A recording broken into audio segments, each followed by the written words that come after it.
Today's episode is brought to you by Forvis Mazars. SoundCartel.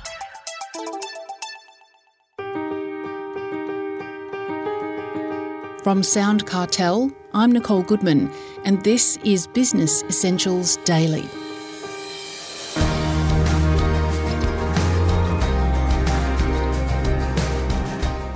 A rising tide of entitlement is creeping its way into workplaces, which is having a big impact on team cohesion.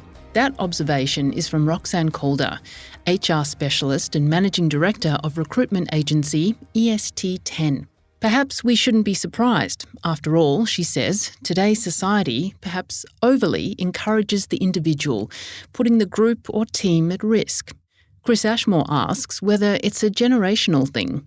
The short answer to that is maybe yes. However, I think the problem with entitlement is it can catch on. You can't have 4 people in your team acting entitled and 3 not, and not expect for them to be affected by that. So if you've got, 4 people who are thinking that they're more deserving, the other 3 people are going to get a little bit jack of it and they're going to start to do the same. So, and that's part of the issue with entitlement. It doesn't just sit with the one person, it really affects everybody. And what are some of the behaviours that manifest from that sense of entitlement? Well, you'll see the fact that, I'll give you small examples. You might have a small team and it might be everyone's, responsibility to unload the dishwasher, right? For example, an entitled person would be like, no, I don't have to do that, and they won't. Or it'll be that they don't have to be on time for meetings and it's okay for them to come in 5 minutes late. Or it might be, I have family responsibilities, they're more important than your responsibility, so I'll be leaving work early. It's that sort of thing. It's like, I'm more important than others. And what's interesting about that is we have an increasing culture of identity, meaning, it's about me. So that's sort of linked to this whole entitlement piece as well. It's not a nice feeling to be working alongside someone who feels that they're entitled or that they think they're better than you, which is in essence what entitlement is. Absolutely. More deserving than you, yeah.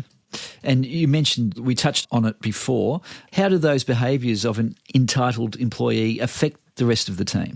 Well, it can make people feel like they're not good enough. It can make them feel diminished. It has a negative effect on teams. It destroys teamwork because you've got one person siloed out or 2 people, however many people it is. And that's the effect that it can have on people. And then, as we just sort of said before, what you'll find is that other people will start to say, well, I want that as well. It's not fair that that person receives that. And there's those entitled employees, and then on the other side, there's the deserving employees. What differentiates those deserving employees from the entitled ones?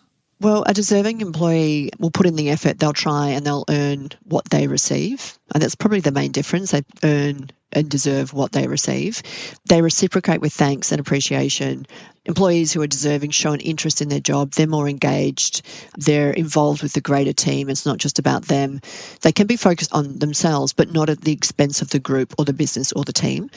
That's not to say that deserving employees are not also assertive. So you can also ask for a salary increase, and there's nothing wrong with that, or ask for a flexibility, but it's the way that they do it. They don't do it in a way that is defensive. They don't do it in a way that is a given. They don't demand it. They present a business case with valid reasons. They consider the organisation, not just themselves. And, deserving employees are a pleasure to work with. It's a balance of that reciprocation of the give and take, really. Absolutely. Now, for a boss who has one or more entitled employees, what can they do to handle those people?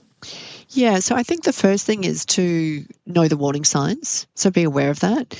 Understand maybe where it's coming from as well, because the interesting thing is we're more so our workforce, I believe, has decreased communication skills. So you might find someone who is actually deserving, but the way they communicate what they want is in an undeserving way. So maybe understand where they're coming from and don't judge quickly to say that they're just being entitled. I would clarify expectations. I would most certainly jump on it straight away because, as we've mentioned, it can sort of spread and affect other people. So what I mean by that is call it out, call the behaviour out, and do not be scared to do that as a manager. Get ready for the conversation. So you don't want to be unprepared for that. You want to be able to be gentle, kind, but provide examples so they can see it because maybe they're not aware, and monitor the progress. You owe it to the rest of your team to make sure that you're calling out that sort of behaviour. Because I suppose it can be a tricky conversation, tapping an entitled employee on the shoulder and saying, listen, I've got to have a chat with you. And they don't recognise or don't think they're being entitled. Well, this is the thing, because you need a level of self-awareness. You know, good employees have high EQ, good self-awareness. And that's why I was saying, you know, you probably want to be gentle and kind when you're delivering the feedback, certainly initially, because if you expect their behaviour to shift and change, it won't if you deliver it in a way that is reactive. And that's why I say be prepared for the conversation. Maybe don't do it straight away when you see the behaviour, because especially if it's annoyed you, you might want to take some time out, work out what you're going to say, try and understand their perspective. And you have to be brave as a manager. You can't hide from these conversations, even if they are difficult.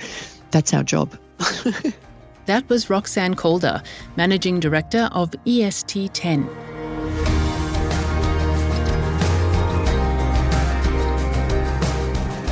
This episode of Business Essentials Daily is produced by the team at SoundCartel. Thanks for listening. I'm Nicole Goodman. We'll bring you more Be Daily tomorrow. Follow at BE Daily Podcast across social media and head to bedaily.com.au for more from the Business Essentials Daily podcast. SoundCartel. This episode was brought to you by Forvis Mazars. To find out more, visit forvismazars.com/au. That's FORVISMAZARS.com/au.